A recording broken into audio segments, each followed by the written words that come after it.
What's going on, everybody? It's your boy Adam, back at you again for hashtag rebound. It's day 86.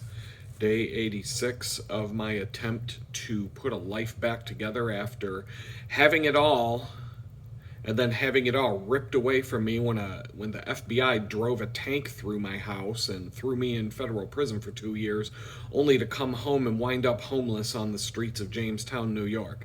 Now I'm in Houston, Texas, and I'm trying to put it all back together and put things back together better than they were. But it's going to take a while. My best friend and his wife, they're out doing their errands, and I said to y'all, I'm getting my Texas driver's license tomorrow, hopefully, so I gotta start playing the part, y'all. And so anyway, I said when I have the house to myself, I'm just going to take advantage of the opportunity and do the podcast with a face format and just talk to you all. And I didn't get too many comments on the last video. Maybe it was because of the time I released it. I don't know. But I'm just going to keep going with it. And I'm still going to be on the same general topics as the last video. I think I've got a couple more videos before I, move on to something else. I know I got stuck on the bicycle commuting topic for a handful of videos, and this is just free form. It's just whatever's on my mind and whatever I'm going through in terms of getting back on my feet. And right now, the biggest thing I'm going through is that, well, there's two main topics that I've been talking about the last couple of videos, and the second being the topic of forgiveness. But more readily, what I'm going to start with is that feeling of being anxious and overwhelmed. I went through a period of not feeling that here in Texas for a while, or it was a greatly reduced version of that after I got here in Houston and set up and started getting my life put back together. And then I got sick for a few days, and a lot of those feelings came just pouring back because, I had been putting in 60 to 70 hours of productive time that I'm tracking, just so that I can see where I'm spending my time and to make sure I'm not putting too many eggs in one basket and not enough eggs in another basket, etc. And all of a sudden I had a week where I put in like maybe 20 productive hours. It was a drastic drop. I spent most of the week laying on a couch watching shows on Amazon Prime and Plex and whatever other video apps that we have, and just crashed. I had no energy and I felt like garbage. And then I felt better, and within a week or so I was fine. But that anxious and overwhelming feeling has basically set in. Not as bad as when I was in Jamestown homeless wondering what the hell I'm going to do next. But it's there. It's there. And, this is an ebb and flow kind of a thing, and I think, it's normal for people to go through that, especially when they're going through trauma in life. But in the last video I talked about feeling anxious and overwhelmed because it's just like when I had to leave my parents' nest and figure out my own shit and how to take care of myself except this is the second time I've had to do this in my life from nothing. Like I said, after the FBI drove a tank into my home and threw me in a cage for 2 years, I came back to nothing. Just about anything that was stored for me got completely destroyed by being mishandled. I came back to very little. I had no money, no home, nothing. And because of the generosity of my best friend and his wife here in Texas, I have a chance to get back on my feet here. And I remember when my son and I spent 3 weeks watching these baby birds hatch outside of our kitchen window after moving into my last home. And I even had a step stool sitting there so he could climb up to the window and look out and watch anytime he wanted to. I'm not going to lie, I even had a webcam hooked up to the window so people at work could watch the baby birds. And I could watch them from my office on the bird cam. I would even show up to Zoom meetings with the bird cam as my live video feed instead of my face. It was interesting. And this situation actually happened twice while I was living at this house. This house was just surrounded by nature, and there was always animals to watch. And I could talk for an hour about all the animal sightings and all the crazy animal situations that happened at this house. But on the day that the baby birds got up and decided it was time to leave the nest, everything looked fine as they leaped and flew to the ground, landing gracefully, so that a cat who was waiting in the bushes could pounce on them and eat them. I mean, even the kitty cat's got to eat. You know, that's the way nature works. But that's what's going through my head right now as I plan on standing up and leaping from my friend's nest. You know, this part-time job that I have right now, it won't cover the bills. It won't. Not on its own. And I have no problem with this as a place to work, and I get along with everybody there really well. It seems like I get along better with everybody there. Every day I go in, I get along better with them than the day before. Last night was no exception. It was hilarious. We were all laughing, having a good time. I'm just going to leave it at that. It's not a bad place to work. I could have done much, much worse in terms of getting a job quickly when I arrived here.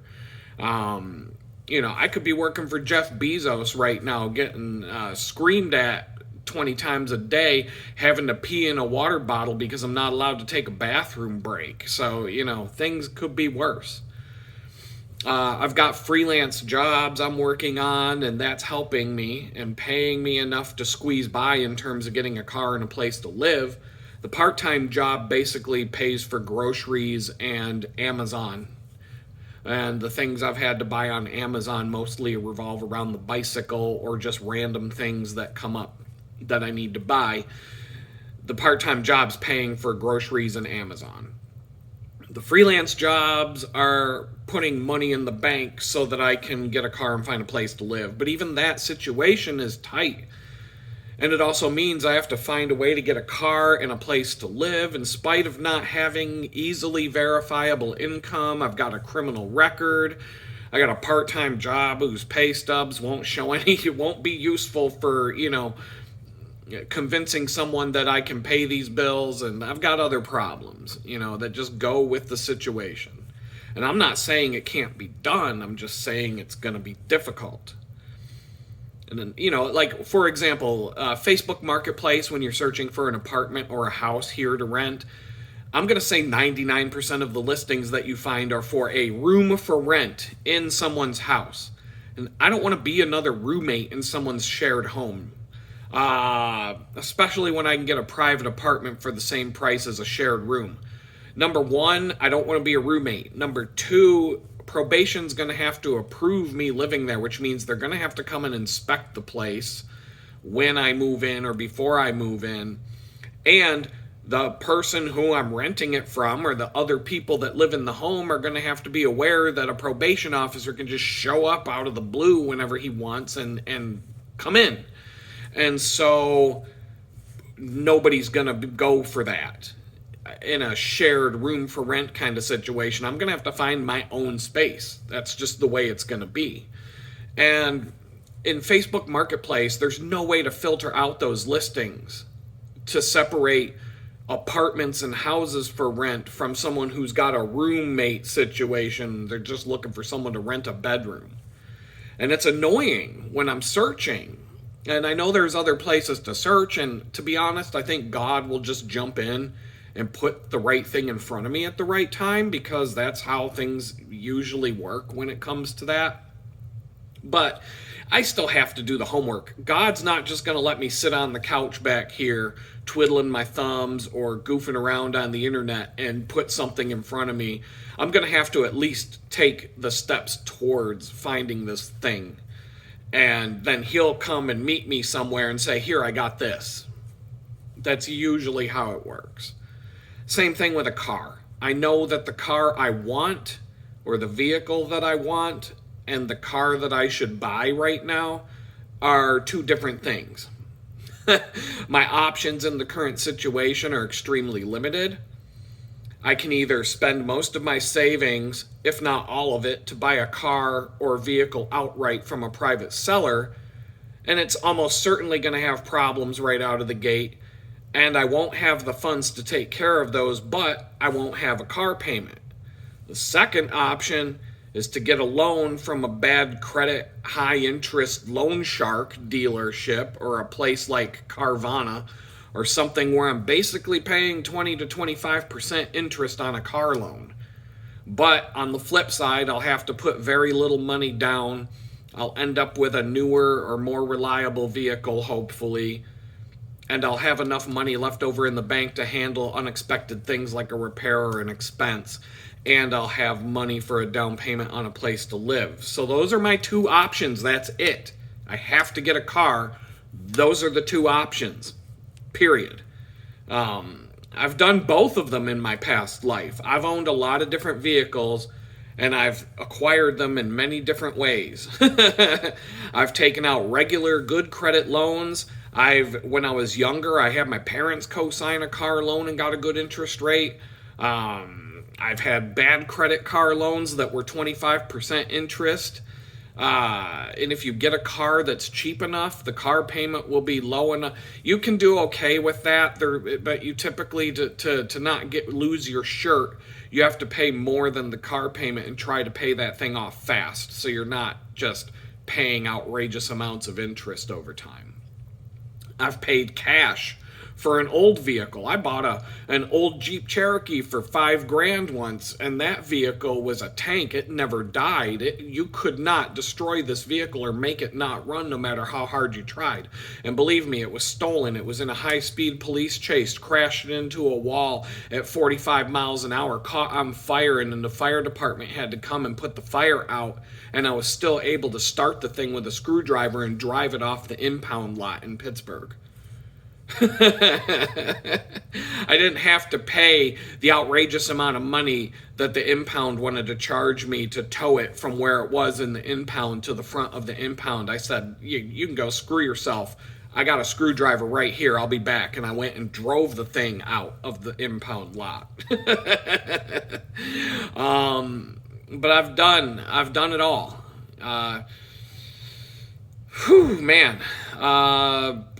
Paid cash for an almost brand new Jeep once. Wrote a check. Boom. I had a lot of money in the bank, and I wrote a check for an almost brand new Jeep and drove it off the lot with title in my hand just about. I mean, I had to get it from the state, but owned that thing from the minute I drove it off the lot. One time I even got a free car from my church when I lived in Pittsburgh and I was going through a really difficult time. And they were thrilled to give me this car because nobody wanted it and they couldn't get rid of it. I told them I could drive a stick shift, and they were like, we got the perfect car for you, and we can't even get rid of this thing, so you'll be doing us a favor by taking it. But that's a story for another video. All of this is swirling around in my mind, but inaction is a lot of times more destructive in the long run than taking action, even if that action isn't necessarily the best choice.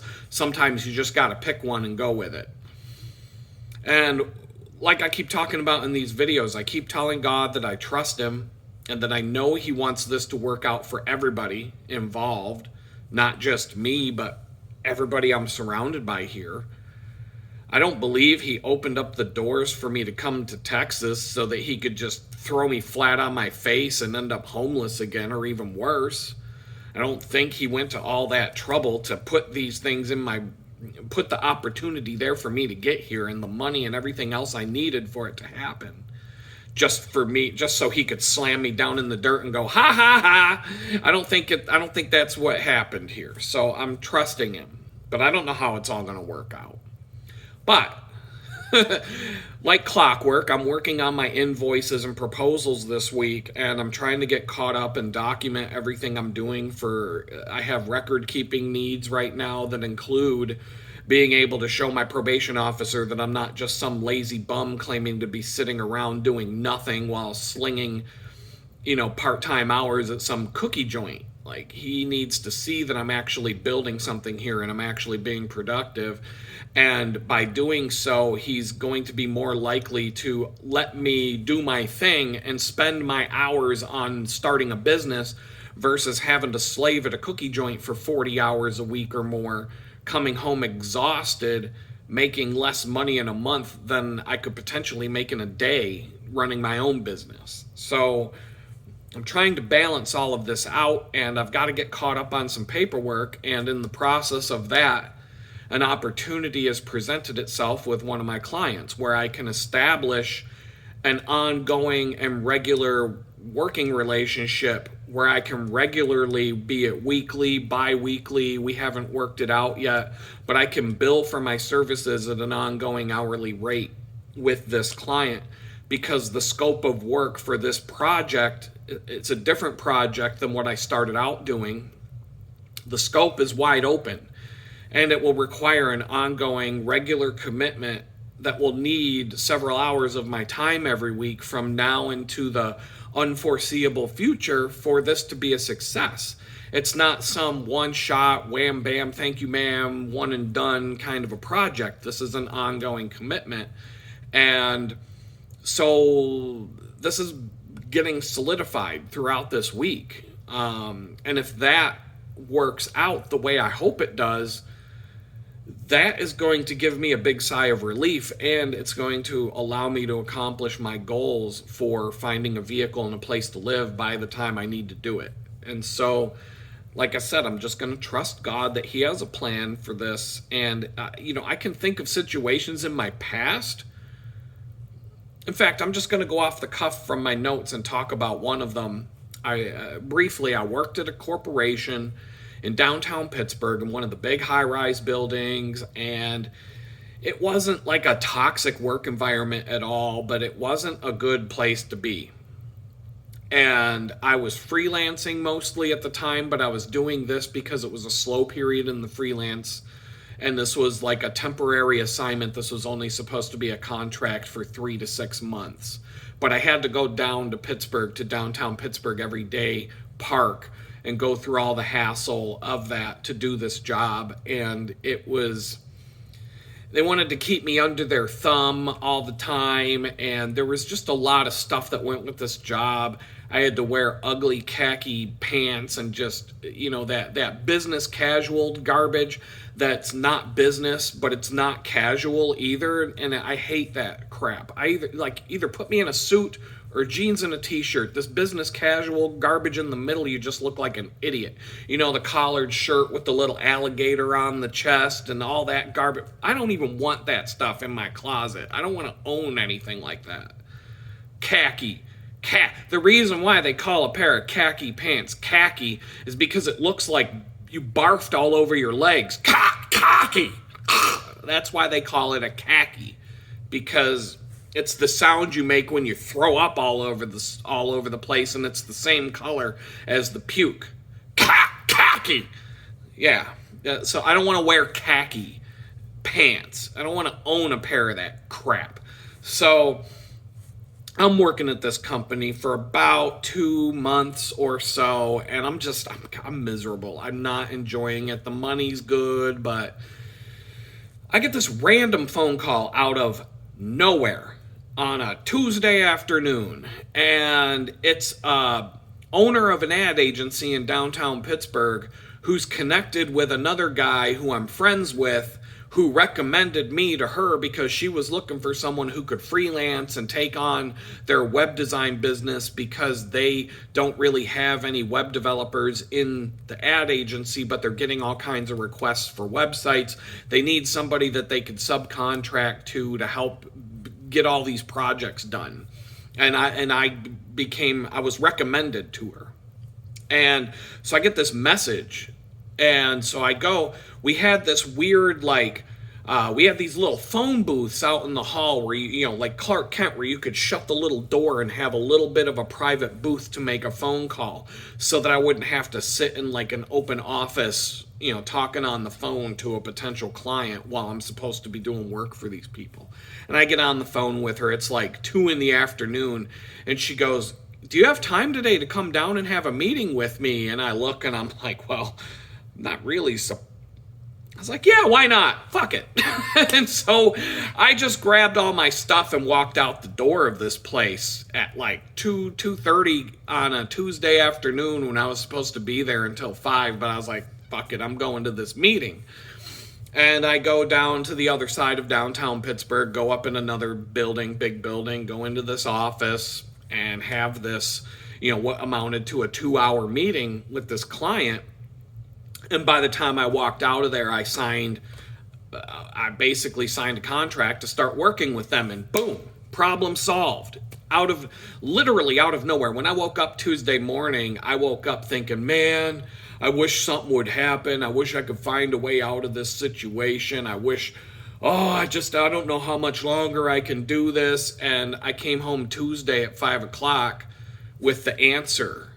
And I don't think I had any money in hand at that point, but it was a situation where I could just start billing this client an hourly rate starting tomorrow, because I'm going to start doing work for them. And I still put in a proper notice at the place that I was doing work for in downtown Pittsburgh. Yeah, I had to go in and explain, I disappeared yesterday because something came up. But I didn't care anymore. I didn't care about it at all. The opportunity came and I took it. I left. And but I left on good terms. It wasn't like I just walked out the door and never came back. But it's an example that's popping up in my head as I'm going through this week, because it's kind of like the same situation that's going on this week. A couple days ago, I was wondering how all of this is going to fall into place. Then I have a conversation on the phone and I'm like, oh, this might be how it falls into place. And so I still have to have some conversations and work out the details, but tentatively things are approved for me to work a certain number of hours a week at a certain rate that's going to be good. I'll make more money in a week doing this than I would at that bakery in a span of a month or two. So, if that all works out, I'll be able to go get a place to live. I'll be able to get a car. I'll still, I rented a car a couple weeks ago. It was some Mitsubishi garbage, garbage thing. It was just, like a basic Mitsubishi economy car, the Mitsubishi garbage or something like that. And I don't know what it was. And even if I bought one, I wouldn't even know what it is. But I'm telling you, I went all the way to downtown Houston and back and drove all over this area for like a whole afternoon. I probably put 150 miles on this car while I was driving it around that day. And I went to fill up the gas tank, and it took $4 in gas to fill the tank. And I'm like, this car was kind of it's kind of a junky car. I don't really, but this car would be dirt cheap to buy. And if it's going to cost, if I have to pay $5 to go 200 miles, that's not, there are advantages to that. So, all these things are going through my head, and the opportunity to make things happen is not 100%, but it's falling into place kind of out of nowhere. I wrapped up a small side project for this client. They were really happy, and it opened up the door to talking about this other stuff.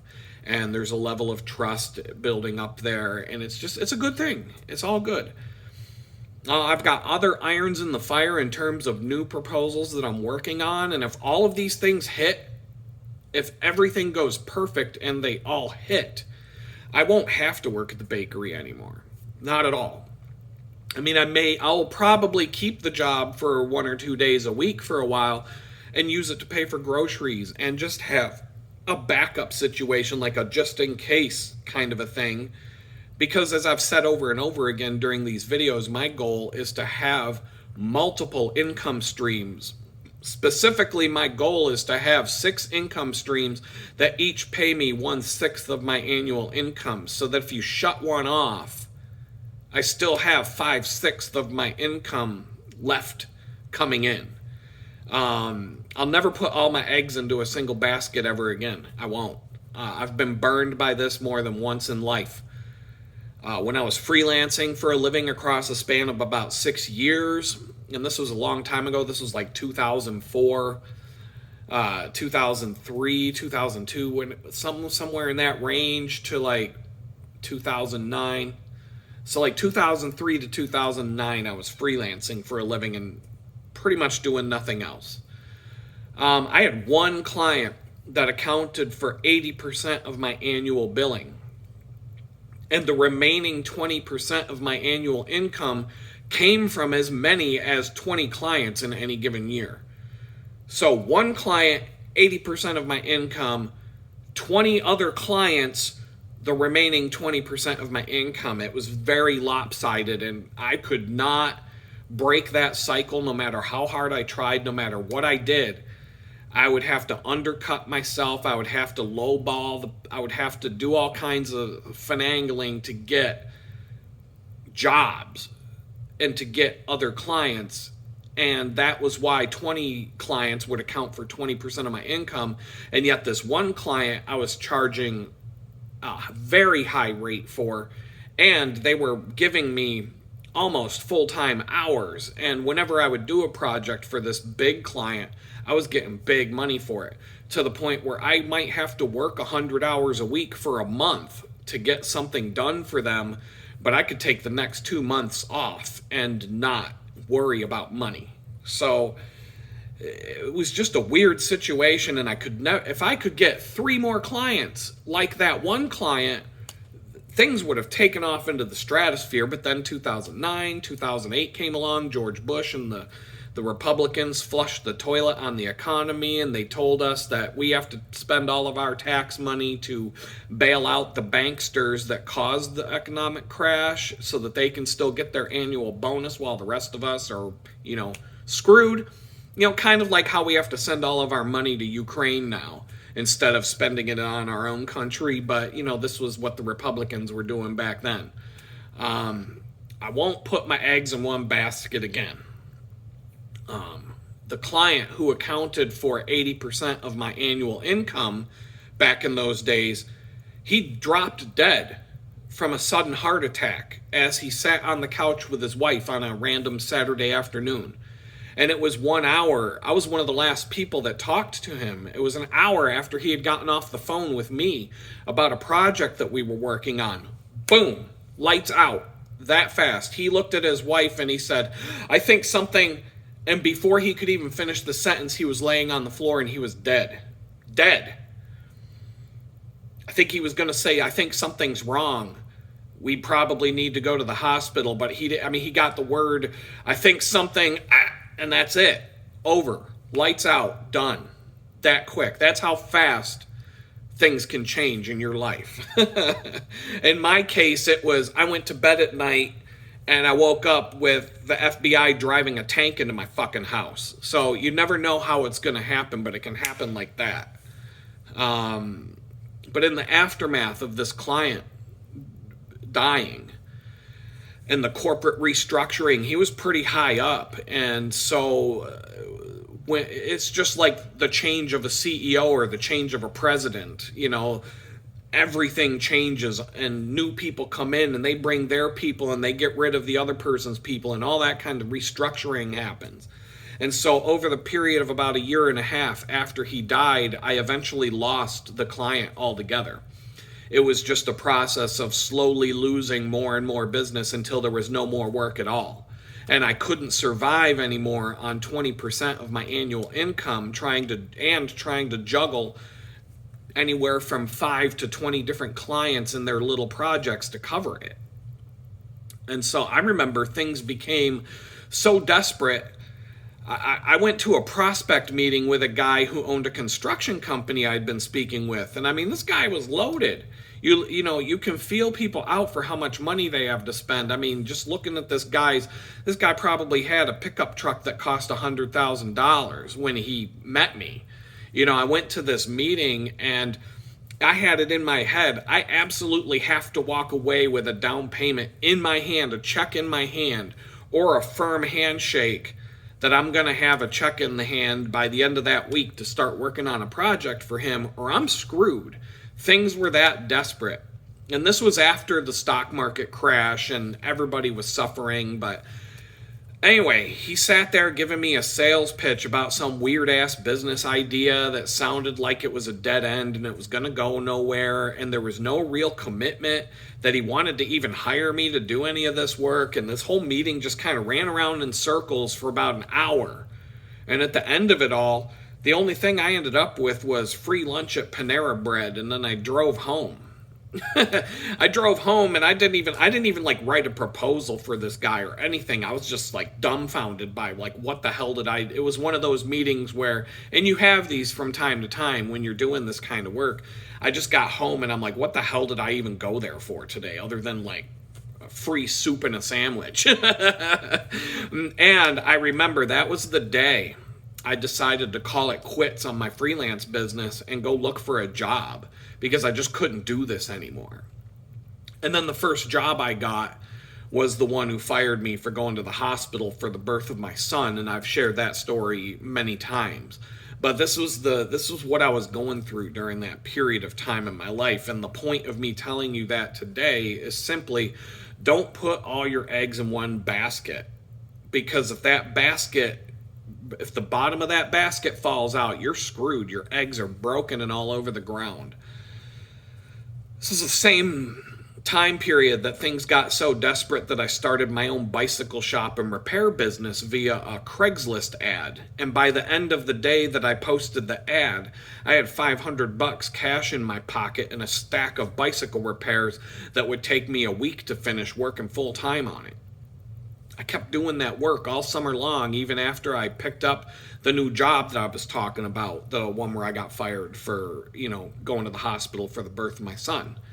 But I've shared that story. I've had videos dedicated to that story about the Craigslist bike shop and how sometimes you can just do something creative and out of nowhere save yourself from a bad situation. And that's what that did for me. But at the time, in that situation, I had a bike shop's worth of tools, and I had a whole shop in my basement with, at one point, I had 50 bicycles hanging up on hooks that I had purchased and was reselling or stripping for parts and things like that. And I was actually doing this stuff, and I was equipped to do this. Now I can't just do that now here in Texas. I don't have the tools and the stuff that I would need to do that. And right now, I'm focused heavily on one of the baskets, just one basket right now, the one that seems like it's going to deliver the most fruit, But every week I'm still making little baby steps on the other 5 or 6 income streams, and including this video blog. YouTube is the kind of thing that can pay nothing for several months or even years. And then all of a sudden you blow up and YouTube becomes your main source of income. And, there's people out there making millions on this platform. There's people who make millions of dollars on YouTube doing nothing more than what I'm doing right now, just talking into the camera and speaking their mind. That's it. No fancy editing, none of that stuff. It happens. So, but on the flip side, once again, don't put all your eggs in one basket, because YouTube can shut off your income with the flick of a virtual switch anytime they want. And they can leave you in the dust like that.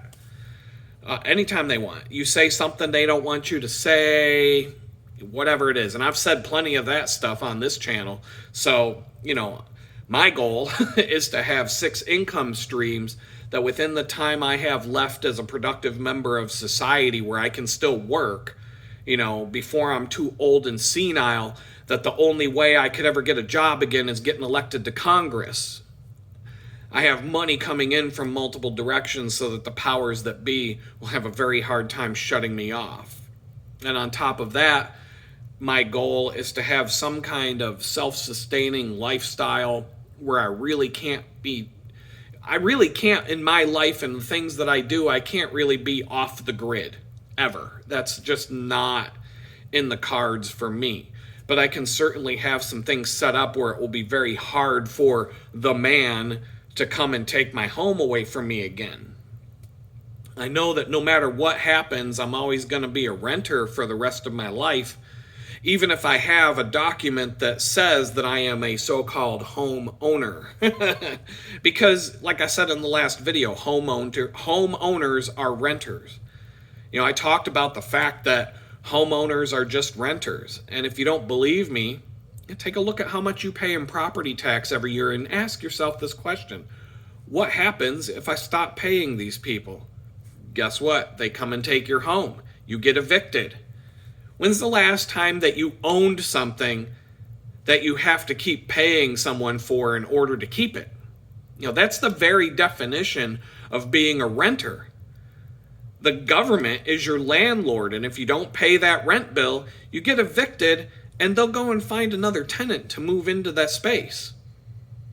And you don't really ever get to do what you want with your so-called property, even if you live on land that is supposedly unrestricted and supposedly you can do whatever you want with. There's always going to be something that your government landlord demands you ask permission for before you will be allowed to do it. And something came to mind on that. I was recently watching a video about a homesteading couple in Tennessee. And I was about to buy 9 acres of so-called unrestricted land in Tennessee. And I was going to do exactly what this couple was doing about 2 weeks before the FBI drove a tank into my house. This couple bought unrestricted land in Tennessee, and then they had a pre-built cabin brought to the land and set up on their property. And then the state of Tennessee comes in and says they can't live there. They could stay there periodically for periods of up to like 60 days or something like that, but they could not make this cabin their home. And why? Because Tennessee law says that you cannot live in a cabin that is delivered to your property, but you can build the exact same cabin on your property and then you can live in it, but only if you build it on your property. So it's the same exact cabin at the end of the day. But if you have it brought to your land and put on your land, you can't live in it. But if you build it on your land, you can live in it. That's that's government logic for you right there. I'm not kidding when I tell you that the state came in and said to this couple, you can tear down the cabin and rebuild it on your property, and then we'll leave you alone and allow you to live in it. So what are they going to do? Live in a fucking tent while they take their home apart and dismantle it, lay it all out on the ground, and then rebuild it the way it was in order to be able to legally live in their cabin on their so-called unrestricted land in the so-called free state of Tennessee? Get the fuck out of here. And oh yeah, make sure you pay your rent to the government landlord or they're just going to take it away from you anyway. So you're really never going to be a homeowner or even a cabin owner at that point. A landowner. You don't own shit if you owe somebody money for it every year or every month. That's the day. I mean, if that was me and they told me that, I would just tell the inspector, get the fuck out of here and come back in a week after I'm done rebuilding my cabin. And then you can come look at the rebuilt cabin and let me know if I can live here anymore. And then I'd just be out smoking a fucking doob out in the fucking yard, spreading some sawdust around, and I'll leave a bunch of tools and nails and shit laying around the yard so that when the inspector comes back, I'll be like, yeah, it only took a week to tear that thing down and rebuild it. Look at that. Like, get the fuck out of here, man. Now do you understand why we have this thing called the Second Amendment? Back in the day, we were supposed to be able to shoot our government officials when they stepped too far out of line. That's what the founding fathers meant when they said the people would be allowed to keep and own firearms. Remember when the British Army came and burned down Mel Gibson's house and shot one of his kids and dragged off his other son to be executed? And then Mel Gibson grabbed his remaining sons, handed them some rifles, and he told the 12-year-old boy, you better not miss when you shoot at the redcoats. That is what the founding fathers meant when they created the Second Amendment. But I'm not going any farther down that road because I already spent 2 years in federal prison for quoting Thomas Jefferson's famous statement about watering the tree of liberty with the blood of tyrants and all that. So that just leads right up into my continuing topic of forgiveness. I think it's pretty obvious if you've been watching my videos that forgiveness has been and continues to be a problem for me. I said in the last 2 videos that I can count at least 10 specific people who I'm holding a grudge against due to one thing or another.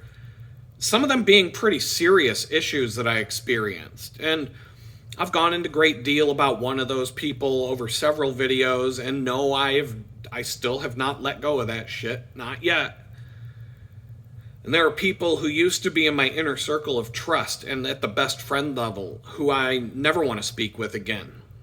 A few of those people, collectively, they made some sort of pact to never speak to me again after I was arrested because of the things I had said, and they all decided to cut ties with me. They literally had a group meeting about this, and as a group, they decided to cut me off. And I heard about this, and I was told about this.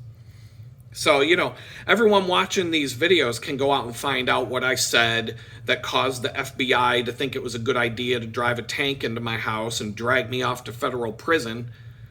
But I'm just going to say it. The FBI should go and check out these people too. Because, these friends of mine, these so-called friends of mine, one time they came to my house carrying AR-15s, wearing their body armor and their ballistic helmets with the night vision goggles and their infrared laser sights and the whole deal because they know I live out in the woods in the middle of nowhere.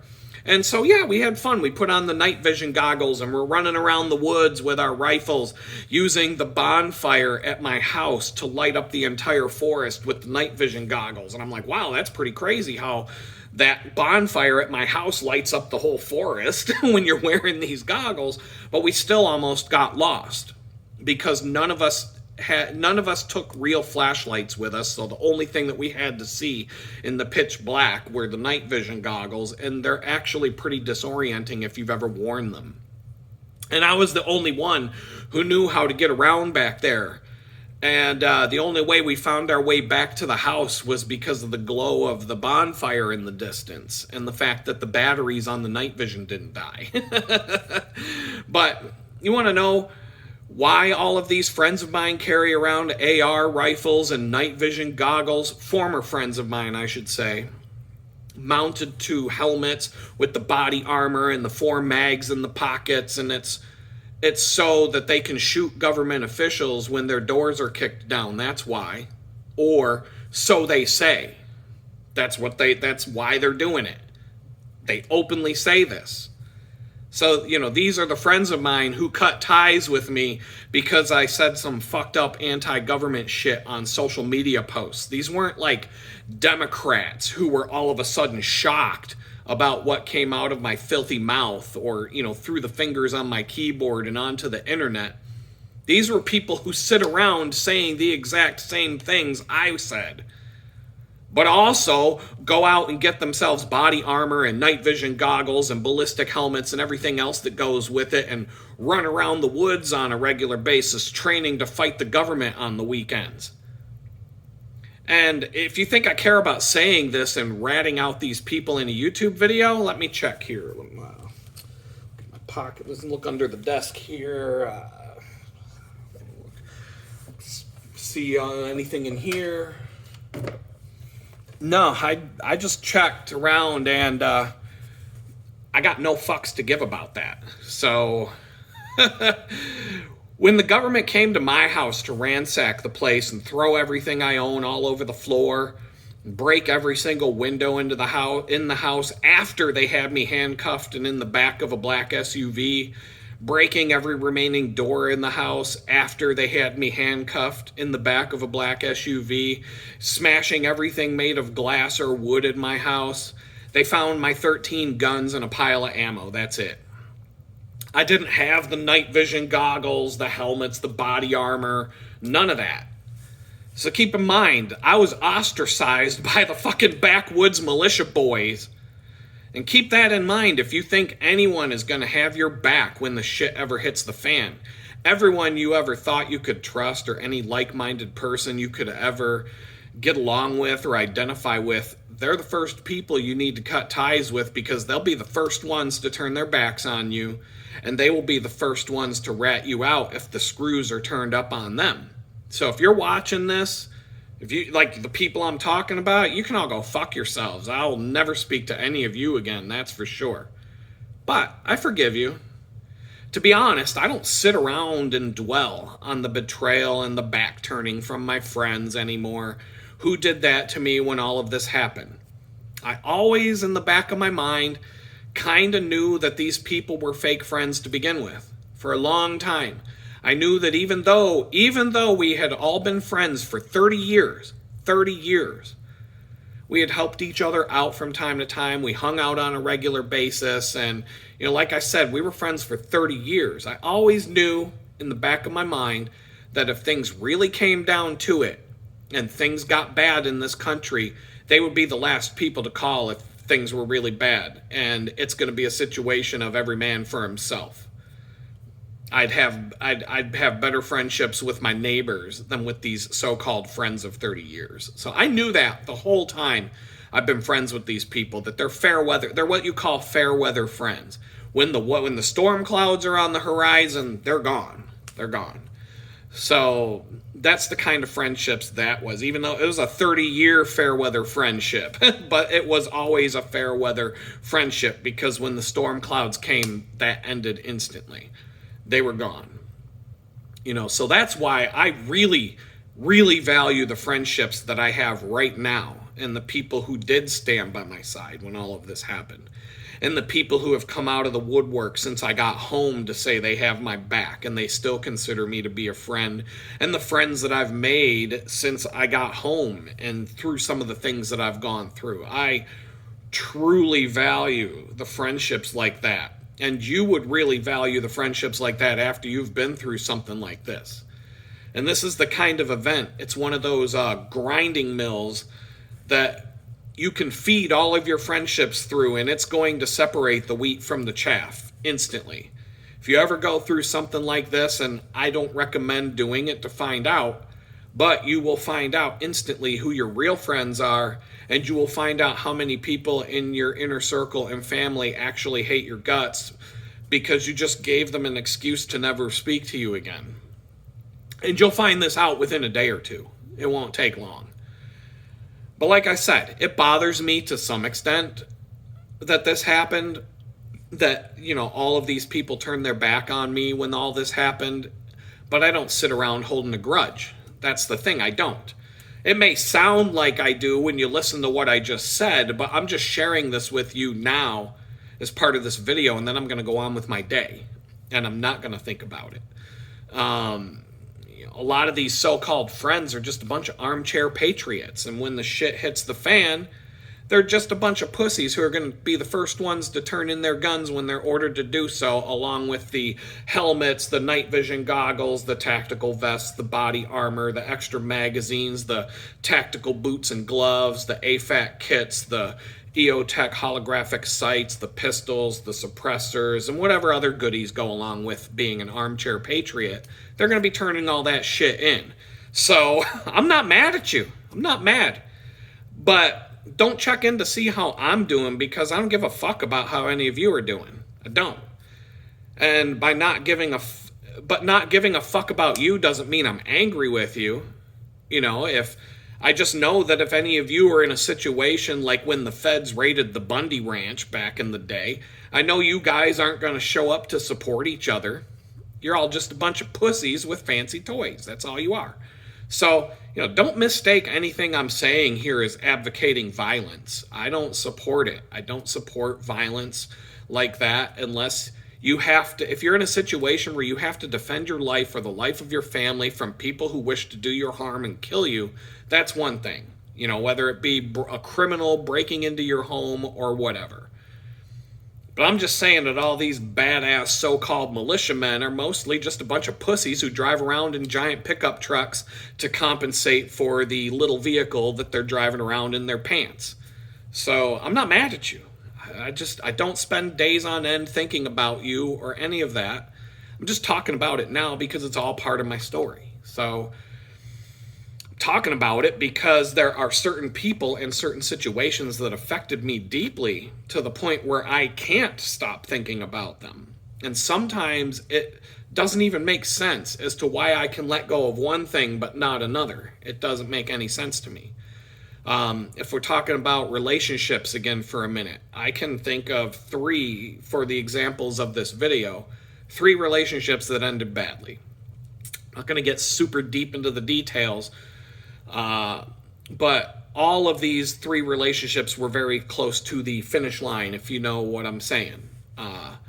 One of them ended abruptly. I found out something that I had suspected, but I had the proof in my hands, and it ended like that. It was over.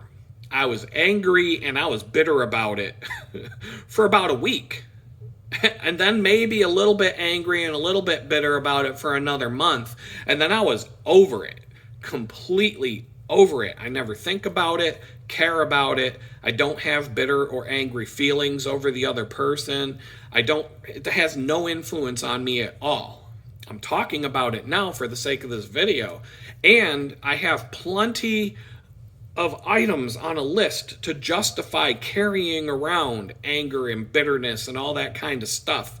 But for whatever reason, I was able to instantaneously just let it go. Gone. Done. Glad it's over. Mostly forget and move on from it. And this happened about 20 years ago, but it was instantaneous. I'm talking about a month after it happened, I was happy about it. I was cool with it. In fact, life was way better a month later. Another one of these relationships, I can honestly say I wasn't a perfect saint, or that I never did anything wrong. You know, I contributed to the end of this relationship, but the things that she did and what happened were pretty major stuff, pretty drastic and flat out crazy. There are things that I suspect, but I'll never know for sure. Both things that are bad and actually kind of amusing to me right now. It's kind of funny to think about, but I'm not going to get into too many details. I don't want to dox anybody. I don't even want the people I'm talking about to know who they are if they're watching this video. But my best friend, he knows this particular story, and he agrees that it was a pretty fucked up thing to do. This relationship ended badly, and I was bitter, I was angry, and I even had this mix of wanting to reconcile and get back together and try it again, in spite of this really bad, drastic betrayal that happened. And I still couldn't let it go. I still wanted it back because the good parts were good. I'll just leave it at that. And this was for a long time. In fact, I even tried contacting her again at some point after some time had passed. And this relationship took a long time for me to get over the anger, the sadness, all of it of what happened. I would say it took 1.5 years before I even started to get over it. And this was, more than 10 years ago. But it took time. It took a serious amount of time to get over that, but I don't think about it anymore. I'm not angry with her. I forgive her for what happened, her part, whatever. I don't dwell on it. I don't care about it anymore. I don't think about it anymore like I used to during that 1.5 years. These things, they always carry some sort of scar with you for the remainder of your days, but in the end, I can honestly see that it was for the best that we didn't end up getting married or go down that other fork in the road when that fork in the road presented itself. When it was time to zig or zag, we zigged, but good thing we didn't zag is all I'm saying. Yeah, but I think about these things right now for the sake of the video content, but I'm not sitting around contemplating about it. I don't dwell on this. It's not like this thought enters my mind on a regular basis, or even, I'm not even angry about it. I don't care. It's gone. It's like, it's in the past. And then the third example is the one I'm talking about a lot in these videos, and so I don't need to get into the details. Just watch some of the other videos on this channel and give me the thumbs up and the algorithm bump and all that stuff. If you want to know more, watch the other videos and give me some view hours. But the animosity and the disgust and the bitterness are raging inside of me right now about what happened. And it's worse than it's ever been with any other relationship I've ever experienced in my life. But I know from experience that it should eventually go away. It's hard to say how long, though, because on the flip side of of examples that I have where I can let go, I'm still carrying around grudges with certain people who have wronged me going back more than 10 years ago that I still dwell on regularly. And it's weird because I can't let go of those, but I can let go of these. And these aren't even necessarily relationships. These could be like professional things. These could be, it's a mix. It's a wide range. It's not like this girl did this and that girl did that. No, it's a wide range of different grudges that I just, for whatever reason, they stick. Some leave and some stick for a long, like, some of these are going on more than 10 years ago, and I'm still bitter about it. And if I'm honest, there are some things that I still dwell on from my childhood that I can say 40 plus years of not forgiving someone for something they did. And no, I'm not talking about touch the place on the dolly where your uncle touched you, nothing like that. But there are definitely family things that happened when I was younger, and I'm still carrying around resentment to this day. And I don't want to talk to these people to this day because of things that happened 40 years back in the day that I'm just like not over, or that I won't let go of. So it's a mix, and I'm sure I'm not alone with this. I'm sure a lot of other people who watch in this video can relate to that kind of stuff. And I could talk about some of these things another time, but it just kind of revolves around being the black sheep of my generation, of my family, and whether it was deserved or not. I have plenty of evidence to share as to why it wasn't deserved, but I'm always going to be known as the black sheep of my family regardless. So I'll just leave it there. Point of the matter is, I really don't understand why in some cases I can instantly forgive, mostly forget, even when I've been egregiously wronged by someone. Things that most people would never be able to forgive and forget. And so that's something that I'm continuing to ask God for help with. And, and then once again, I'm right back where I left off on last video, where I want to talk about the general groups of people who I have a grudge against. Not specific people, but the ones you all know if you've been watching my videos for a long time, and that's the Democrats. Trump won the election. There are a lot of shenanigans going on since he won the election. But, the Democrats, you lost. And I've been gloating, and I've been happy about it, watching you people throw temper tantrums and crying fits all over the internet. I enjoy watching your sadness and your frustration and your anger. It's like, I'm getting drunk daily on the tears of liberals. It's just a never-ending supply right now, and I'm thriving off of it. But that has to be the topic for the next video, because I've danced around it now for 2 or 3 videos talking about like specific things in my life and specific grudges and just talking about that subject. And now I'm at about an hour-long video, and I'm right back to, I'm about to talk about why I can't stand the Democrats, and I'm going to have to put it off for another video because I'm at that hour mark, and people's short attention spans, most of the views that I get on these videos, they drop off after like a minute. So if you've made it through the whole hour, you're the super fan. The thumbs up helps. The clicking on the links in the thing below the description. That helps. There's a bunch of other stuff that they tell you to do. The YouTube people tell you, you know, click on subscribe, hit the like, hit the notification button, blah, blah, blah. All that stuff helps, because the popularity of channels on YouTube is 100% dependent on how many impressions YouTube shows people of your video thumbnails, and that's it. So the more people show, the higher the ratio of people who watch to people who like, the higher that ratio goes, the more that they show it to other people and new people that may not have ever seen it before. So help a brother out. If you're a super fan and you made it this far, that's the plug. That's all I got. And hopefully, you know, everything in y'all's life is working out for y'all. And so once again, from Texas, I'm going to have to say peace out.